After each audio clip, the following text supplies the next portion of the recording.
vamos lá. Bem, hoje nós vamos continuar o sistema digestório, né? Nós vamos para a segunda parte do assunto. Não é a segunda parte do sistema, né? Na primeira aula a gente estudou o tubo digestório e suas glândulas acessórias. Agora nós vamos aí estudamos até digestão mecânica, né? Agora vamos para a digestão química e os seus processos, né? Então, na digestão química, os alimentos são decompostos em partículas menores, certo? Através de enzimas do nosso trato digestório. Começa onde? Todo mundo sabe, na boca. Se você pegar qualquer coisa que tenha carboidrato e colocar na boca, a sua saliva ela vai produzir enzimas. O nome da enzima da saliva é pitialina, que vai dissolver esses carboidratos na sua boca. Então, se você pegar, por exemplo, um salgadinho, uma bolacha, colocar na boca, ela vai derreter. Vai derreter por quê? Porque na sua boca existem glândulas, certo? 3 pares, por sinal, as parótidas, as sublinguares e as sublinguais, ou submandibulares e sublinguais, né, que está abaixo da mandíbula, abaixo da língua, né, e na garganta. Responsável pela liberação de saliva, certo? E essas glândulas elas vão produzir e liberar essa enzima chamada de amilase salivar ou pitialina. Quando tiver o nome de uma enzima, gente, aqui, ó, por exemplo, ó, aqui, ó, amilase.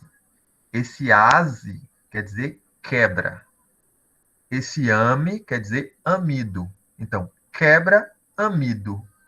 A saliva só vai digerir amido, certo? Que é o carboidrato polissacarídeo que as plantas produzem, certo? Então, mesmo não sendo doce, feijão, arroz, macarrão, pão de sal, tem amido. E se você botar na boca, a saliva vai derretê-lo, vai digeri-lo. Quando falo derreter, digerir, é o quê? Quebrar em partículas menores, né? Falamos isso na outra aula. Pense aí num colar de contas. Cada continha daquela é uma glicose. Várias continhas num colar é um amido. A digestão vai fazer o quê? Quebrar cada continha e separar. Certo? É isso. Então tá aqui, ó.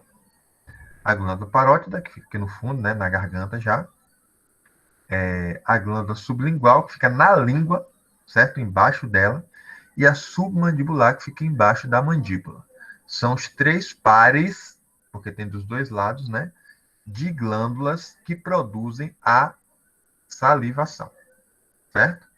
A língua, que é para sentir o paladar, né? O sabor das coisas, né? Salgado, doce, azedo, amargo e umami, que é um gosto mais, vamos dizer assim, encorpado, né? Ah, não sei o que é umami, não. É só comer comida japonesa, que é aqueles molhos japoneses, shoyu e outros têm esse sabor, certo?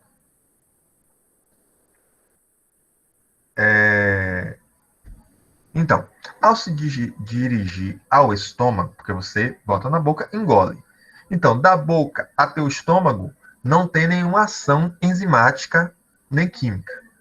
É só um processo de levar o alimento até o estômago feito pelo esôfago. Já estudamos isso na outra aula. Certo? Então, o alimento passa por uma válvula denominada cardia, cuja a função é impedir o refluxo do bolo alimentar para o esôfago. Preste atenção nisso. Vocês já ouviram falar de boca do estômago? Já. Já. Claro que boca do estômago é uma nomenclatura popular para essa cárdia. A cárdia é o início do estômago. É como se fosse um anel que vai fechar depois que a comida passar e começar a digestão no estômago. Eu tenho uma ferida na cárdia, ou seja, uma gastrite, certo? Tô falando eu. Isso impede que a cárdia se feche por completo. Portanto, se eu comer e me deitar, eu terei o quê? Acabei de ler aqui, ó. Refluxo. Entenda. Você engole pela boca, passa pelo esôfago, que é um cano, um tubo, e chega no estômago. Aí onde fica a boca do estômago é o início do estômago, né? É nesse início do estômago que tem a cárdia. A cárdia vai fechar. Eu tenho uma gastrite na cárdia. Eu fiz endoscopia e vi, né? O médico viu. Então, a minha não fecha direito, porque a ferida impede. Portanto, se a minha cárdia não funciona direito, eu posso ter refluxo. E tenho mesmo. Quando eu como alguma coisa que ataca a minha gastrite, o refluxo é maior ainda. Ou seja, quando eu como gorduras exageradamente, açúcares exageradamente, farinha exageradamente, aí vai me causar um refluxo. Né? Já estou falando aqui de comorbidades que podem acontecer. Em crianças recém-nascidas, cuja a cárdia ainda não está bem formada, o refluxo é frequente. Então, quem é mãe aí, ou quem vai ser, deve saber que depois de alimentar o bebê, precisa fazer o quê? Colocar para rotar. Exatamente. Porque o fluxo de ar, né, no trato digestório, pode justamente favorecer ao bebê gofar. Então, para o bebê, gofar é uma coisa normal, porque a cárdia dele não fecha perfeitamente, né? Não está bem desenvolvida. Então, para evitar o gofo, a gente coloca o bebê para arrotar, né? Eu tenho 2 filhos, fiz isso muito tempo. Aí bota para comer e fica lá, batendo nas costas, até ele dar aquele arrotinho, pronto. Aí já está tranquilo. E mesmo assim, às vezes, né? Mesmo arrotando, às vezes gofa. Depende do bebê, depende do que ele comeu. É... Então, onde é que eu estava? No bebê, né? O estômago, dilatação do tubo digestivo. Quando você entende, você vê a palavra dilatação, quer dizer que alargou. O esôfago era um tubo fino. Quando chega no final do esôfago, na cárdia, ele incha, abre uma dilatação. É o estômago. O estômago é uma dilatação do tubo, certo? É um órgão que digere os alimentos e secreta hormônios. Sua principal função é continuar a digestão dos hidratos de carbono, ou seja, carboidratos, que é iniciada na boca. E transformar os alimentos ingeridos mediante contração muscular em sua massa semilíquida e altamente ácida de nome quimo. Então, entenda. O alimento saiu do esôfago, entrou no estômago, vai misturar com suco gástrico. E aí ele vai se tornar, o bolo alimentar vai ter o nome de quimo. A quimificação ocorre no estômago. O estômago é dividido em cárdia, que é a parte de cima que eu falei para vocês, grudado ao esôfago, do fundo, que é a parte superior que projeta o diafragma, o corpo, que é a maior parte, e o piloro, que é o final, já pegando o intestino, né? Que é a última parte. Então, o que é que a gente tem que entender? Que a função do estômago é continuar a digestão dos amidos, dos carboidratos, e também digerir proteínas, por causa do suco gástrico que tem lá. Então, toda carne que você come, começa a digestão no estômago, certo? Aqui são as partes do estômago, ó. A cárdia, que é a entrada, certo? Aqui tem uma válvula, tipo uma válvula. Essa parte aqui é o fundo, certo? Ou seja, nessa região aqui passa o diafragma. Se você receber um soco na boca do estômago, o diafragma vai sentir a pancada e não vai funcionar direito. O diafragma é do sistema respiratório. Aí você vai perder ar, sentir falta de ar, certo? O pessoal que faz a cirurgia tem uma maneira de grampear isso aqui, ó. Hoje, grampeia. Antigamente cortava, né? Para diminuir o estômago, né? O pessoal que faz a... esqueci. Gastro... Como é? Esqueci. Cirurgia gástrica. Esqueci o nome. E aqui o final, o piloro, que é a parte que já vai se ligar ao duodeno, que é a primeira parte do intestino delgado. Certo? No estômago alimentar, o bolo sofre ação da secreção estomacal, que é o suco gástrico, que eu falei, ajuda a continuar a digestão dos carboidratos, rica em ácido clorídrico e duas enzimas, a pepsina e a renina. Certo? A primeira porção do intestino delgado é chamado duodeno. Então, quando o quimo sai do estômago e passa para o intestino, ele vai ser chamado de quilo. De quimo passa para quilo. Então, botou na boca, bolo alimentar. Engoliu, chegou no estômago, quimo. Chegou no intestino, quilo. Certo? E o suco gástrico, a pepsina aqui, ó. Essa aqui, ó. Pepsina. Ou peptidase. Peptídeo é proteína. Ase é quebrar. Quebrar a proteína, certo? Ela tem esse nome também. Então, é ela que digere proteína. Então, se você comer carne, ela só vai ser digerida no estômago. Se você comer frango, só vai ser digerido no estômago. Se você comer ovo, só vai ser digerido no estômago. Porque proteína só é digerida no estômago. Se você comer lentilha, que tem proteína também, parte dela vai ser digerida no estômago. Então, entenda, cada região do sistema tem a função de digerir alguma coisa. A boca começa digerindo o amido, o estômago continua digerindo os carboidratos e a proteína, e aí o alimento chega a se transformar em quilo. O nome dele vai se transformar, não. Ele recebe o nome. É o mesmo bolo alimentar, só que recebe o nome de quilo. E aí, ele vai sofrer a ação do suco entérico. O que é o suco entérico? O suco do intestino, certo? Então, que tem as enzimas enteroquinase, que tem a função de ativar a tripsina, uma enzima do pâncreas, certo? Que atua na digestão dos peptídeos. Já no final ali, entre duodeno e estômago. Isso está acontecendo, certo? Aqui, ó. Só para vocês terem noção. Aqui tá vem aqui o esôfago, aqui é o estômago. A dilatação do tubo, ó. Ele alarga. Aqui é o piloro, certo? Aqui já é o duodeno. Aqui é o duodeno. Observe que no duodeno está grudado aqui, ó, a vesícula biliar e o pâncreas, que é esse aqui, ó, tipo uma cenoura aqui, ó. Tá aqui atrás do estômago. É o pâncreas.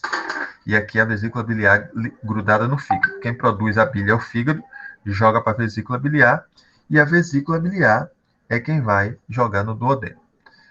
A segunda parte, a parte do meio do duodeno, do intestino delgado, é o jejuno. E a última parte é o ilho. Então, o intestino delgado é dividido em três partes: duodeno, jejuno e ilho. Certo? Bom, o suco pancreático, produzido no pâncreas, né? É levado até o duodeno, como já falei, né? O pâncreas está grudadinho ali. Nele vamos encontrar tripsina, quimiotripsina, que irão digerir as proteínas, né? O resto das proteínas que vieram do estômago. Tem a lipase pancreática, que digere lipídios, são gorduras, e a amilase pancreática, que digere amido, né? Lembre-se, ase é quebra e o início é o que é que ela quebra. Amilase quebra amido, lipase quebra lipídio, certo? Então, que continuar a digerir o amido, não digerindo pela boca.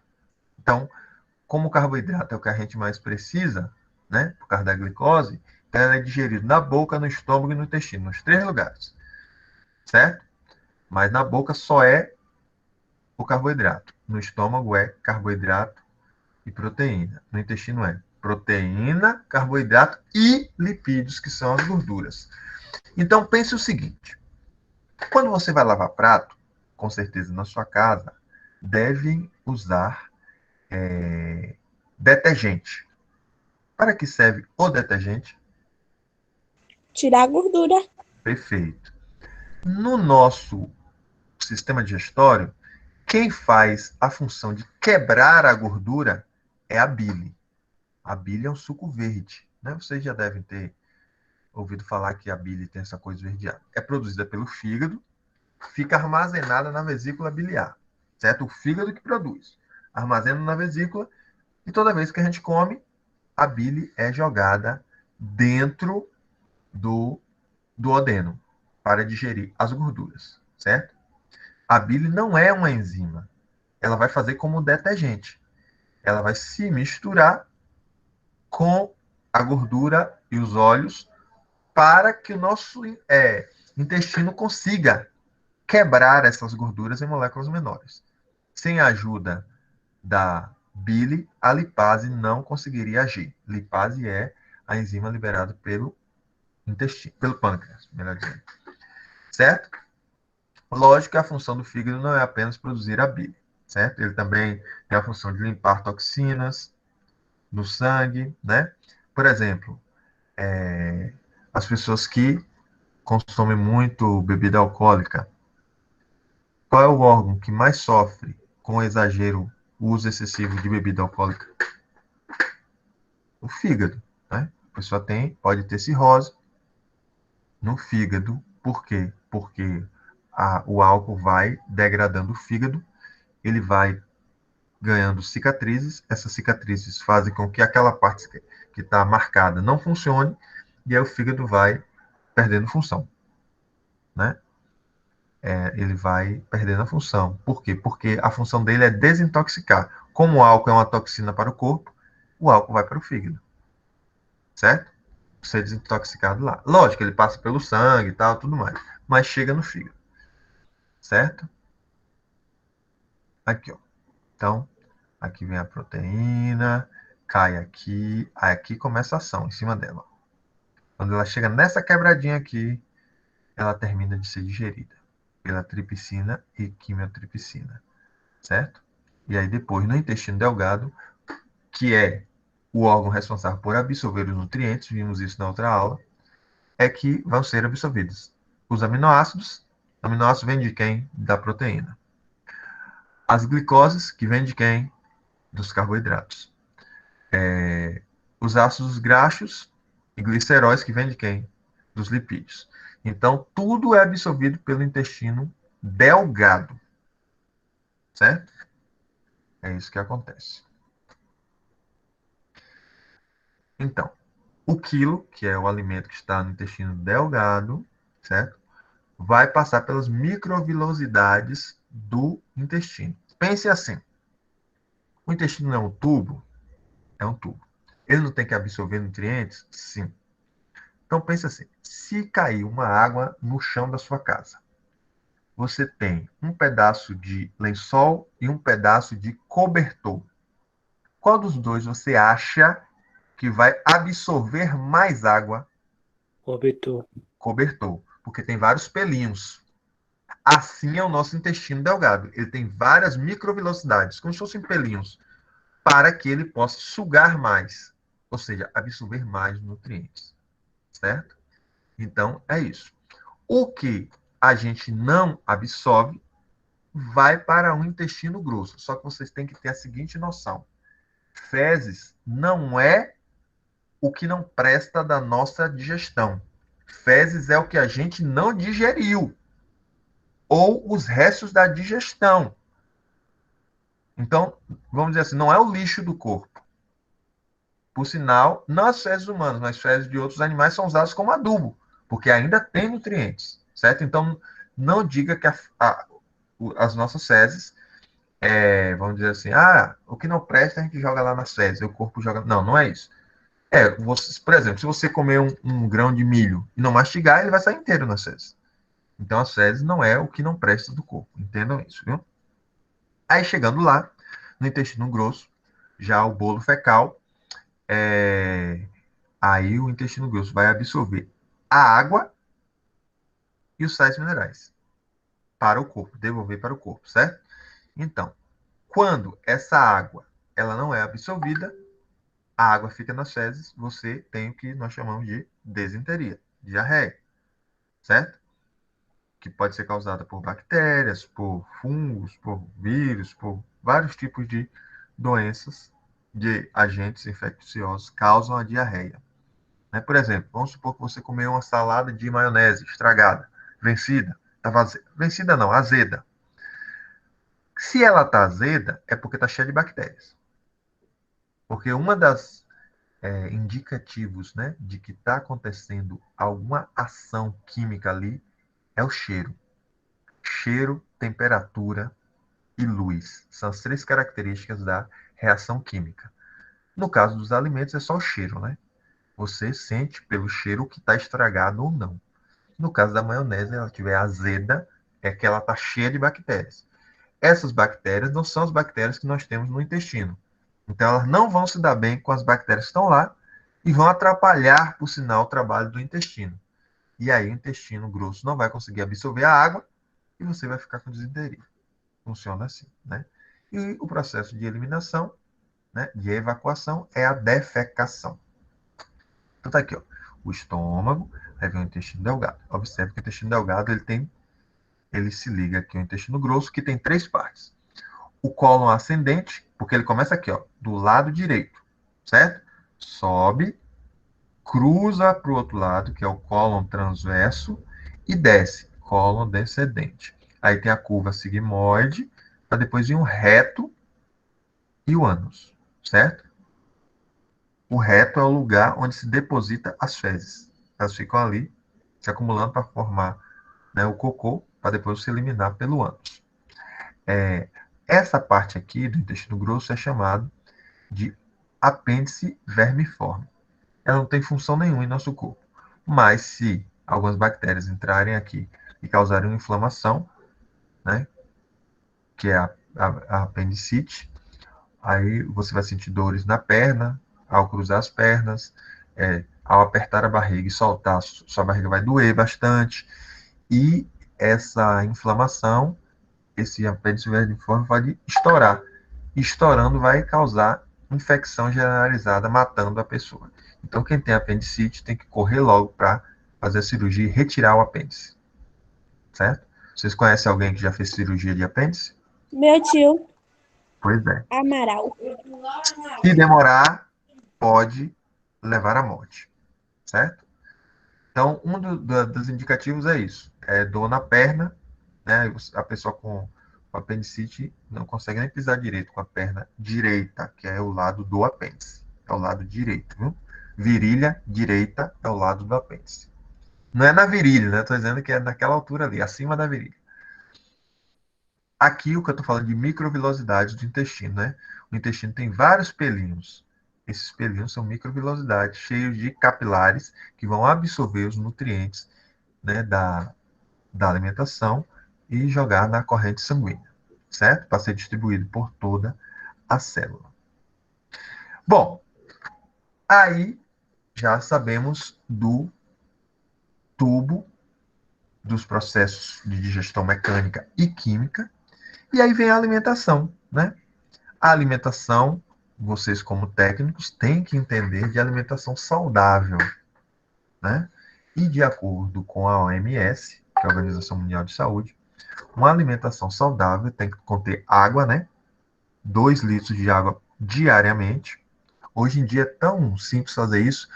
Você tem no seu celular, já vem no celular. Se não tiver, você pode baixar aplicativos que você pode contar os copos de água que você bebe. Você bebe e anota lá. Bebe e anota lá. Né? Geralmente são 8 copos por dia. Quer dizer, o aplicativo que eu tenho aqui indica beber 8 copos por dia. Né? Por que 8 copos? Se cada copo for 250, 8 copos são 2 litros. Entendeu? Eu uso esse aplicativo. Então, você tem que tomar líquidos. Isso é importante. Em segundo lugar, ou em primeiro lugar na alimentação, é o grupo dos carboidratos. Então, você tem que comer mais no seu dia arroz, pão, batata, massa, mandioca, cereais, etc. Ah, professor, mas eu estou fazendo uma dieta aí que eu cortei pão. Não, está fazendo a dieta porque você quer emagrecer. Então, você percebeu que carboidrato engorda. Mas o carboidrato tem que fazer parte da nossa dieta.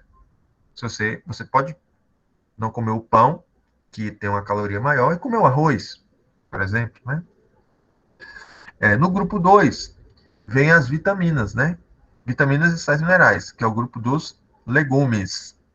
E o grupo 3 das frutas, né? Então, são alimentos reguladores, certo? Os alimentos reguladores. O primeiro grupo é alimento energético, que dá energia para o corpo. Carboidrato dá energia. Verdura e legumes e frutas vão regular, porque vitamina e sais minerais regulam, certo? A função deles é essa. Por exemplo, vitamina A regula o funcionamento da visão noturna. Vitamina C, né? Regula aí a questão, inclusive, do controle da hemorragia, né? Pessoas que não tomam vitamina C podem ter escorbuto, né? Que é a hemorragia nas gengivas, né? Pode levar à morte. Isso acontecia muito nas viagens de navio antigamente, mas eles descobriram, né? Que era falta de vitamina C. O ferro, que é um sal mineral, regula o quê? Anemia. Né? Você tem que comer alimentos com ferro para evitar a anemia. O grupo 4, que é o grupo dos leites e derivados. Queijo, leite, iogurte, etc. O grupo 5 são carnes e ovos, né? Peixe, frango. E o grupo 6 são os feijões, leguminosos e oleaginosos, que tem óleo e gordura também, né? Então, os grupos 6, 5 e 4 são alimentos construtores. Por quê? Porque tem proteína, né? A pessoa que quer, vamos dizer assim, produzir músculos numa malhação, ele toma suplementos alimentares que têm proteína, né? Whey protein, por exemplo, para produzir fibras musculares. Seu músculo, você não vai ganhar músculo, você vai ganhar fibras musculares, certo? Aumenta o número de fibras, por isso que o músculo fica maior. E aí nós temos os óleos e gorduras, né, que são alimentos super energéticos, por isso que ele está no topo da cadeia, ou da pirâmide, porque eles têm que ser em pouquíssima quantidade. Você não pode exagerar aqui. Por quê? Porque o excesso de gordura, como colesterol, por exemplo, pode causar AVC, infarto, tudo mais. E os doces, né, que são sobremesas, também são indicados, só que em pequena quantidade, certo? Então, basicamente, nós temos que alimentar metade da nossa alimentação diária, né, em vegetais crus e cozidos.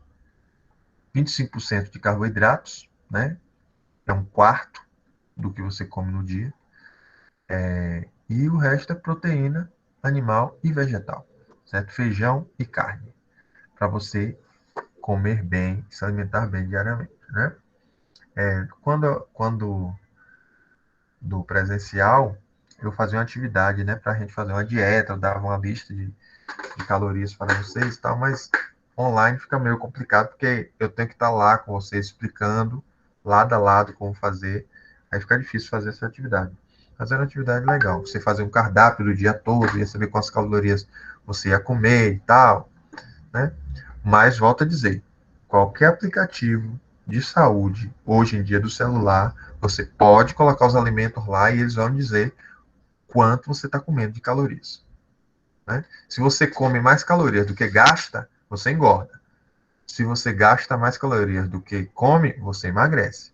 Por exemplo, vamos supor que você comeu hoje 3.000 calorias. Aí você é sedentário, estava em casa, só fez varrer a casa, tomou banho, sentou, está assistindo aula, só faz isso. Aí vocês vão dizer que você gastou 2.500. Se você comeu 3.000 e gastou 2.500, 500 vai ser guardada. E essas calorias vão ser guardadas como? Em forma de gordura, gente. Certo? Então, gordura é o acúmulo do excesso de calorias que você não consome. Aí você vai guardando, certo? Então, para queimar essa caloria, você tem que fazer atividades para gastar mais calorias do que come. Então, se você comer as mesmas 3.000 calorias, mas você deu uma corrida de meia hora, deu uma pedalada de mais meia hora, fez uma musculação, Aí você vai gastar uns 4.500 calorias. Então, ó, comeu 3.000, gastou 4.500, pronto. Vai queimar toda aquela que você deixou lá acumulada. Então, basicamente, funciona assim. Agora, algumas doenças e distúrbios do sistema digestório. A gastrite, que eu já falei para vocês, é uma ferida no estômago. A minha fica aqui, ó, na cárdia, certo? É uma ferida, então, toda vez que você come alguma coisa ácida ou come alguma coisa que ataca essa ferida, ela vai arder. Pode causar refluxo, no meu caso, porque é na cárdia, tudo mais, né? As úlceras. A úlcera é quando essa ferida não cicatriza mais, certo? A úlcera é um câncer, vamos dizer assim, do estômago. Apendicite, né, que é o apêndice vermiforme, que inflama, você tem que tirar por cirurgia, senão ele vai estourar e causar, né, a contaminação interna, né, do seu abdômen. E isso aí leva à morte. A cirrose, né, aqui é um fígado salgado, saudável, e aqui é um fígado com cirrose, para vocês terem noção, né? Quem faz a cirrose no fígado é o excesso de álcool, né? O câncer do colo, que eu já falei, né? O colo, no caso do intestino, aqui é o câncer do estômago, a úlcera. Câncer do intestino. Quem tem câncer do intestino pode tirar parte do intestino, né? A prisão de ventre, que acontece com pessoas que geralmente não comem alimentos com muitas fibras ou alimentos que ajudem a evacuação. Então, elas ficam com poucas fibras e aí ficam ressecados. Isso pode causar prisão de ventre, né? A prisão de ventre, por sinal, causa muitas dores. Por exemplo, dores no peito, dores nas costas. Então, às vezes, a gente acha até que está com problema de coração, mas é só prisão de ventre. Então, o médico pode identificar isso, né? E, lógico, vocês que já estão estudando, estão entendendo.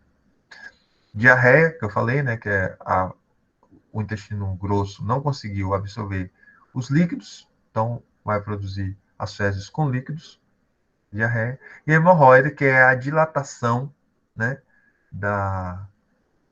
Dos vasos sanguíneos da região anal.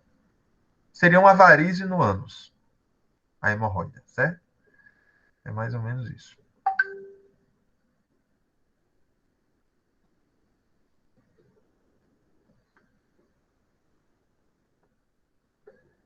É mais ou menos por aí. Então, né?